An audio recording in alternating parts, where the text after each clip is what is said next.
त्याला खादी मंडळाच्या माध्यमातून खूप मोठं योगदान दिलेलं आहे. विशेषतः रोजगार हमी योजना, कारागीर रोजगार हमी योजना अशा योजना त्यांनी महाराष्ट्रात आणल्या.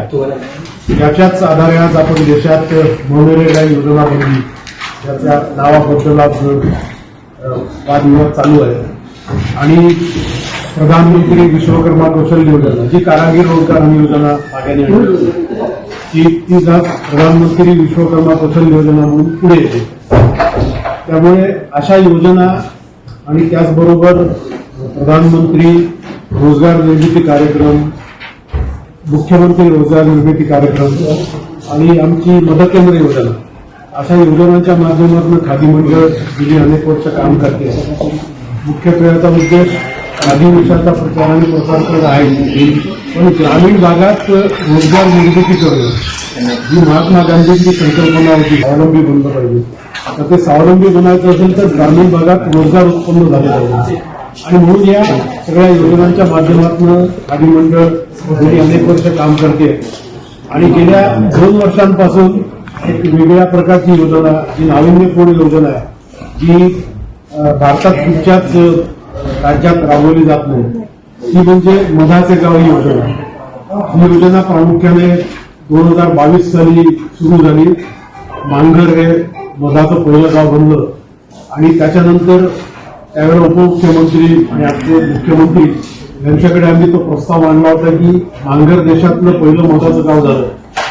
त्याचा एक यशस्वी प्रयोग झाला.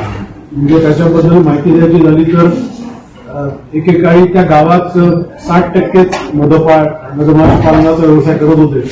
आज तिथे 100% मधपाळ व्यवसाय करत आहेत. दुसरं, मधाचं उत्पादन तिथे दुप्पट झालेलं आहे. नंतर तिथे मधु पर्यटन, ज्याला इंग्रजीत हनी टुरिझम म्हणतो, हाही तिथे वाढलेला. आणि 1.5 लाख लोकांनी त्या गावाला गेल्या 1.5-2 वर्षात ही भेट दिली. त्यामुळे तिथे हॉटेल इंडस्ट्री, आपण घरात राहायची व्यवस्था करतो अशी व्यवस्था, नंतर खाण्यापिण्याचे हॉटेल्स, गाईड, असे विविध माध्यमातून त्या गावाचा एक आर्थिक विकास होऊ लागलेला आहे. त्याच धर्तीवर कोल्हापूरमधलं पाटगाव हे दुसरं गाव दुधाचं झालं.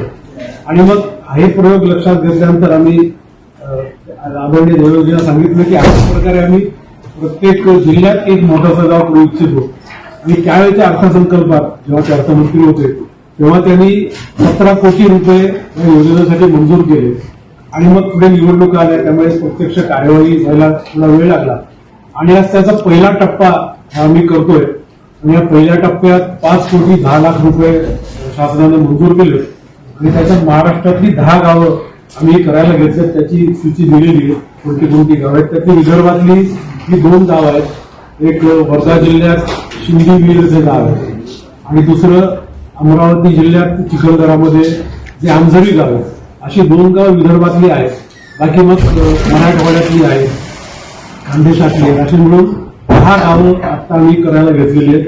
आणि या प्रत्येक गावाला आम्ही 50 ते 54 लाख असा निधी आम्ही देणार होतो. काही गावात आग्या माशा आहेत, त्यामुळे तिथे थोडा निधी आम्ही कमी दिलेला. काही ठिकाणी कमानी उभ्या आहेत. त्यामुळे गावाच्या आवश्यकतेप्रमाणे आम्ही त्या निधीचं वाटप केलं. पण सामान्य 50 ते 54 लाख त्या गावाला निधी आम्ही वितरित करणार आहोत. आता त्याच्या पहिल्या टप्प्यात आम्ही मधपाळांचं प्रशिक्षण घडवून आणलं. या 10 गावात मिळून 348 आकडेवारी दिलेली आहे. मधपाळांची आम्ही निवड केली आणि त्यांना 10-10 दिवसांचं प्रशिक्षण दिलंय. त्यातली बरीच गावी आदिवासी गावं आहेत. आणि काही ठिकाणी आग्या माशांचे मध काढणारे मधपाळ ते आहेतच. पण त्या गावात सातेरी माशा ज्या आहेत आपल्या, त्या महाराष्ट्रातल्या स्थानिक माशा, यांचंही जतन संवर्धन होणं आवश्यक आहे. त्यामुळे त्याच